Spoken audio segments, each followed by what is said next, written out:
If your friends were to describe you, what would they say?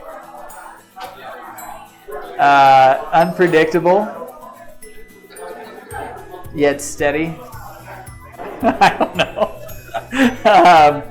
Hard to take serious most of the time, and yet serious enough to understand people's issues and help make them happier.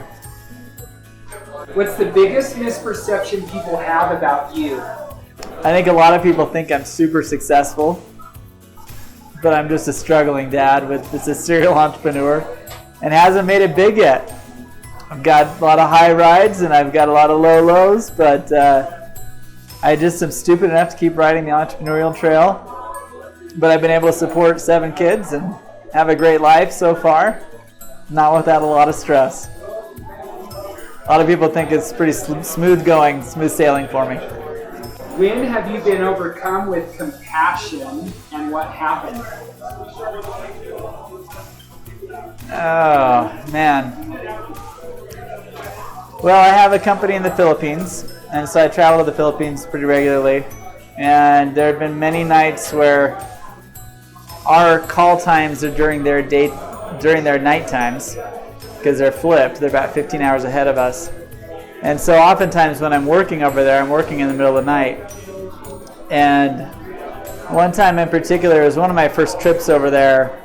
I was just walking to McDonald's to grab some food and ran into a kid that was sleeping on the cement, in front of this nasty looking, I don't even know what it was, just a building.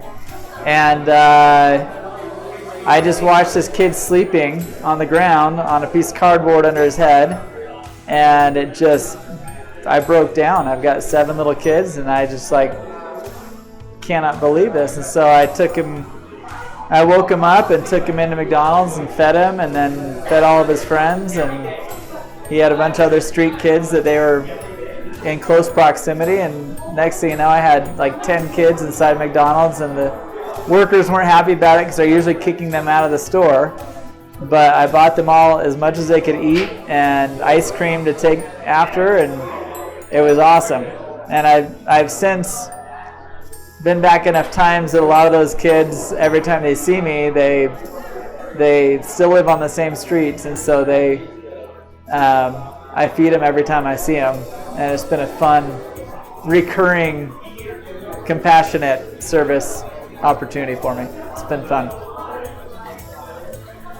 If you could share any wisdom with those 7 kids, what would it be? Learn what your strengths are, and don't try to do things that aren't your strengths. You'll be happiest when you're trying to make a living or try to make life work when you operate off your strengths, not your weaknesses. Life's a lot more frustrating when you try and do things that you're just not good at. So do things that you're actually good at and understand what you're good at to do that.